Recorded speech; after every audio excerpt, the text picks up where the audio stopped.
he parks in Emerge and we walk up and I'm in the elevator, down on my knees, squatting, having another contraction. Kind of freaked out the lady in the elevator.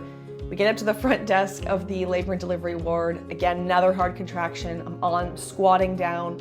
And I think I just blurted something out like, my name's Shanelle and I'm having a baby. And Hi, I'm Shanelle, a former nurse, mom to 5, and homesteader alongside my husband. Through this channel and my Ready Family Guide, I help families reclaim health, joy, and purpose at home. Here you'll find natural remedies, from scratch living, and simple steps towards a healthier, more intentional life. Families today need to rise up as the gatekeepers of their homes, protecting what comes in and nurturing true wellness. You are not alone. Welcome to our home era. I am a few weeks out of having our 5th baby, and I wanted to share all of my birth stories. I love a birth story. I know so many moms love birth stories, and I've had some really great births. They've all been a little bit different, and I wanted to share some of the things that I've learned and what I started to do differently, and all of that. So my first I had when I was 23, so over 10 years ago. And it was a great pregnancy. We actually didn't know we were having a boy with the pregnancy. This was before there were midwives in our city. And so I had an obstetrician. My whole story, without going into all the details, I had a vaccine injury from years before, and I had a lot of heart problems. And so it was one of these, like, you should have an obstetrician, you're considered high risk kind of situations. That pregnancy though was great. I did end up having a ton of ultrasounds, which was kind of par for the course with an obstetrician. Otherwise, everything else went as planned. There was nothing going on. I was working as a registered nurse at the time, and I, was told, of course, like, you usually go overdue with your first baby. So I went off work, I think it was maybe 2 or 3 days before I was 39 weeks. And I thought, great, I'm gonna have like a week or two to prep and get stuff in the freezer and all this stuff. And when I was 39 weeks and 1 day, like a few hours into that day, I went to go use the washroom at about 5 o'clock in the morning. And when I got back to the bed, I was dripping, and I said, honey, I think my water broke. And of course, my husband just burst awake. So I went and checked, and sure enough, my water had broke, and there was meconium in the water. And so at the time, I had actually never seen a birth before at the time. When I was in nursing school, I had done a short rotation in labor and delivery, and there was no births that happened during the shift. I think it was 2 or 3 shifts maybe. Like, it was a very rare situation that I had not ever seen a birth. But I had seen many cesarean sections. Working in the operating room, I saw a ton of C-sections. And all I knew was, when there's meconium, the baby's been in distress or is currently in distress. Usually ends up being a C-section, and I was just so stressed out. So we quickly grabbed my bag. I had my bag packed already, and went to the hospital. On the way, we called both sets of parents and just said, my water broke, but I'm not in labor, and there was meconium. Please pray, because we were scared, and we didn't know. I just know so much more now, but we didn't know at the time it wasn't going to be a big deal. But we get to the hospital, hook me up, baby's perfectly fine. They're like, okay, you've got, a few hours before the doctor's here, so why don't you go for a walk around, see if you can get some contractions going or whatever. And at this point, I had 0 contractions. We went down, we had a little bit of breakfast. I saw a whole bunch of my colleagues coming in. Of course, they were all like, you're here. I was like, my water broke. And so that was, kind of cool. And then up until now, that's my only birth where my water broke first. All my other births, it was like, as the baby's coming out, my water has broke. So that was a very different experience. So we ended up, going for this huge long walk around the hospital, up and down stairs outside, curb walking, just doing all the things. And I had a few strong Braxton Hicks, but I wasn't in labor. We got back to the hospital room. Again, they hooked me up to the belly monitor and check everything. And baby's doing great. I'm doing great. And the doctor comes in. This was around 11:30ish in the morning. And because I had worked with him, he was one of the obstetricians that I worked with on a regular basis when we did gynecology surgeries. He was like, "Why were you so upset about this?" And I was like, "I don't know. I just kind of freaked out." And he was like, "You're doing great. Your baby's doing great. Why don't you go home and come back sometime this afternoon around 2 or 3, and we can, if we can look at like maybe getting some induction started," which I knew I didn't want to go that route, only if it was medically necessary for mine or my baby's safety. I didn't want to just induce to induce. But I was like, okay, whatever. So we left, went home. I showered because when your water breaks, like you feel you just feel wet, and I just wanted to shower. And this was around a little after 12, like around noon-ish. My husband had wanted to eat lunch, and so he was in the kitchen and I was in the shower, and I had a contraction, like my first ever contraction. And I was like, "Oh, it's starting." And I was so excited, and I was just breathing, just like trying to, incorporate a few of the things I knew. I didn't do any of the classes or anything. I just done some of my own research, and I knew that I wanted to, if possible, have a natural delivery. But working in the medical field at the time, I was very open to an epidural if I needed one. And it wasn't something that I was like, really like, I'm not doing that. I definitely feel a little differently about it now because I've gone through a natural birth 4 times and I haven't needed an epidural, but I can see why people get them. I have fast deliveries, so it's not something that I have really ever had an opportunity for. Anyways, so I'm in the shower having a contraction. I don't know, probably 5, 8 minutes later, had another contraction, finishing up my shower, get out, and I wanted to like get ready. I wanted to blow dry my hair, I wanted to straighten my hair, I wanted to do my makeup. Like, I don't know. I was a young mom and I wanted to look great for when this baby came. And anyways, so I'm doing that, getting my hair blow dried, and I wanted to call my mom and just like chat with her and give her some, what was happening. And while I'm on the phone with her, I have like a really strong contraction, and I'm breathing through it, and she's hearing this, and my mom is like, she's like sympathizing with me because she knows, right? Like she's given birth, and she's like, "Oh, honey." And so I was like, okay, I'm gonna go. This is happening. Like I'm gonna just get in my zone.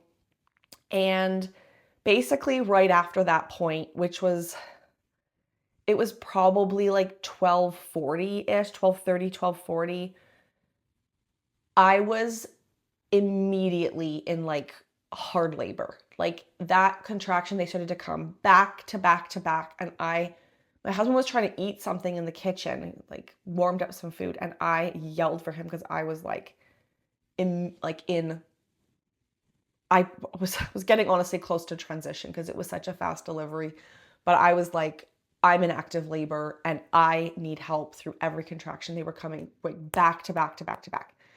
And then I started to get quite delusional. Like I don't know if I could have told you much information. I couldn't really talk anymore. I was just kind of in my own head. Around 1 o'clock, so I'd been doing that for, I don't even know, 20, 30 minutes, maybe max. He's like, "I think we should go back to the hospital a little earlier." And I was just like, okay, anyway, so he somehow got me kind of dressed and everything, got us in the van, or I guess we didn't have a van yet, got us in the vehicle. And it was we lived pretty close to the hospital at the time. It was like maybe a 8-minute drive, 7-minute drive. And I had 2 or 3 contractions in that time frame. So you can see how close they are. He parks in Emerge and we walk up, and I'm in the elevator, down on my knees, squatting, having another contraction. Kind of freaked out the lady in the elevator. We get up to the front desk of the labor and delivery ward. Again, another hard contraction. I'm squatting down, and I think I just blurted something out like, "My name's Shanelle and I'm having a baby." And the nurse could see on my face, like this wasn't early labor. She could see, and I'm really thankful that she was able to tell that, because if they had just like put me in a room and like I would have ended up delivering just anywhere. So she gets me right into the delivery room. She says, okay, get this gown on, pee in this cup, which I'm like, looking back, I'm like, why is that important at the time? Like, I'm like about to push a baby out here and I can hardly even tell you my own name. Anyways, and then I saw some bloody show, which again, first baby, I was like, there's blood. She's like, yeah, that's good. That's your body's opening. Like, your baby's coming pretty soon. So she gets me on the bed, and I I had never looked into birth positions with my first. I just got in the bed like how you get in a bed on my back, and she checked or okay, then sorry, got to go back for a second. She got close, and I kind of like I think I was squeezing her hand, or I might have even grabbed her scrubs. Like, I might have even grabbed her scrubs in the front, and I just said, Dr. So-and-so's on call. He knows who I am. I think I need an epidural, because it was like so intense and I was not getting a break in between these contractions. She's like, okay, well, let's check you, see where you're at. She texts me, I'm 8 centimeters. So then I went, never mind, I can do this. I thought I would be like 1 or 2 centimeters. And actually that morning when I had been there, after my water broke, the nurse there said, this was a Wednesday. She says, you'll probably have your baby on Friday. And I went, Friday? Like, I was like, no, I don't think so, lady. Like, this was before I was even in labor. But anyways, did not happen that way. So hubby goes and parks the car. He comes back. I'm like, I'm 8 centimeters. Have a few more contractions. This was about 12:40 or 1:40ish. We got back to the hospital around 1:30 or 1:20, around 1:40ish p.m. I had been in labor for like an hour and a half at this point. And I know there's moms out there that are like, you've done labor for like 12, 16, 20, 30 hours. Like, you're a superhero. I have no idea how. And I know because mine was like immediately active labor and then I went to transition, like I went from not dilated to 8 centimeters dilated in an hour and 30 to 40 minutes. So I know that it's not the same when you're in labor for 16, 20 hours. The progression is a lot slower. You're not having immediately back-to-back contractions, but seriously, you're a superhero. Anyone who's had a baby, you're a superhero, no matter how you had a baby. It's literally one of the most crazy things we do. So I contracted a few more times, and then I started to feel that need to push. And I think I just said that. I was like, I think I need to push soon. She checked, she's like, you're 10, you can push. And this is at 150. I push a couple times. I don't even remember pushing really. It felt like my body was just pushing and I was just like relaxing enough to let it go with it. So that was cool, really cool, because I wasn't sure how that would be. And I know a lot of first-time moms push for like 2 hours. And again, that is you or longer, like, you are a superhero. I have never pushed longer than 20 minutes. I seriously don't know how. I don't even know how, but aren't we amazing? We do things when we have to do things.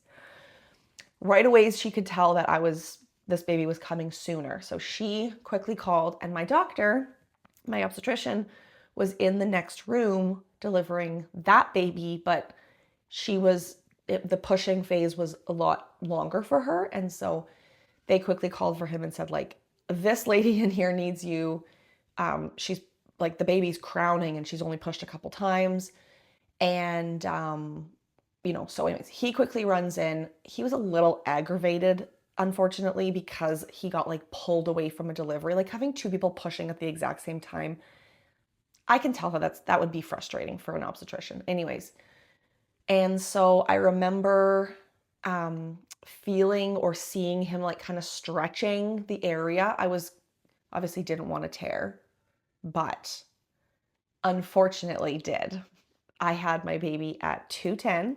So I pushed for 20 minutes. He came out at 210 and put the baby on my chest. And this is where I would hope for a different experience for a lot of moms. Right away, I was just absolutely, oh my gosh, that's my baby. And the doctor announced it was a boy, which I would have preferred for my husband or me to be able to say that. But anyways, these are the things that you don't always get to choose in situations, and that's okay. It's really minor details, but something, having now had 3 midwife deliveries, it's a lot different in those situations. But he said it's a boy, and I wanted to hold my baby, and the standard at the hospital at the time was delayed cord clamping by at least 60 seconds. He right away tried to start clamping that cord. Again, I think he really just wanted to get to the other room to deliver that baby. Totally, absolutely, that woman needs to have medical care as well, but like not at the expense of my baby either. So and because I knew him, like we worked together, I just said, oh, wait, we want to delay cord clamping. And he says to me, do you want to tell me how to do my job? And I just went, no. I was just like, I didn't even know what to say. Like, how can you even, like, I literally just pushed a baby out. I'm widespread for the room to see. It's just, anyways. So I didn't know what to say, and I can't even remember exactly what happened, but it was not an excellent experience in that regard. The cord got clamped, in my eyes, a little too soon, but it wasn't like immediately. So did it have detrimental effects for my child? No, I don't think so. But subsequent births, it has been a little different. Anyways, cord gets clamped, cut by dad. My husband's there just like eyes like this because it was just so much happening. And our son did so good because there was some meconium. The NICU team had been there, and they did have to put a little bit of air on him, like just pressured air, because he was just a little bit, I think it was grunty. I honestly can't even remember. Something a little bit grunty or something. Anyways, it was a beautiful birth. I did have, however, several extended second degree tears. And I think that, well, delivering on my back probably didn't help. Oh, that was another aspect too that I didn't mention. They told me to just push as hard as I could when he was delivering because they wanted baby out so they could go to I'm fairly certain they just wanted baby out to get to the next room.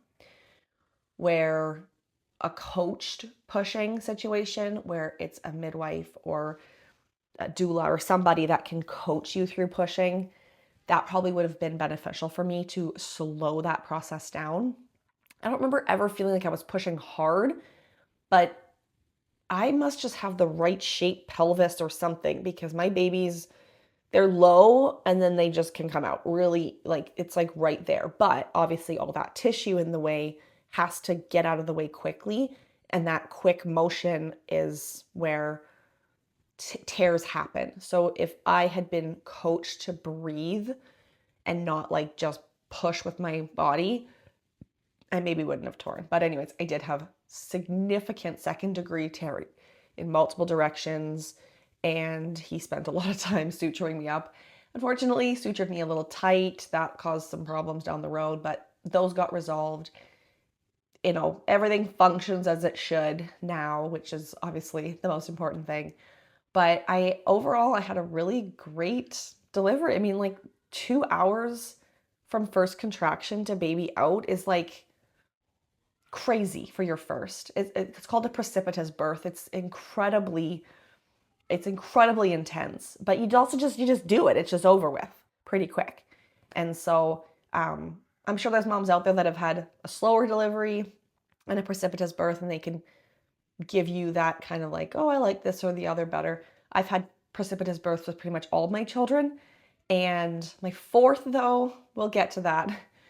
Part 4 is, I'll do part 2, 3, and 4, but that one was my most different delivery.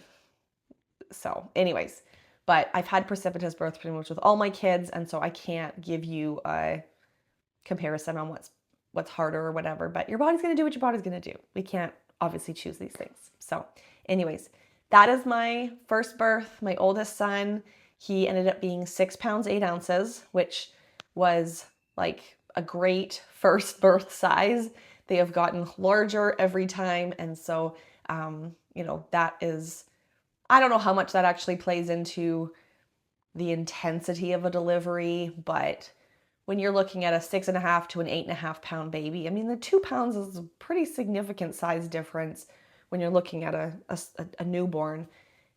It's got to do something to make it kind of maybe easier or tougher or more intense or less intense. But all in all, it was a beautiful birth. And if you like this and you want to hear more about birth stories from a crunchy mom and the different things that we've done with each birth that have been kind of unique, you can stay tuned for part 2, 3, and 4.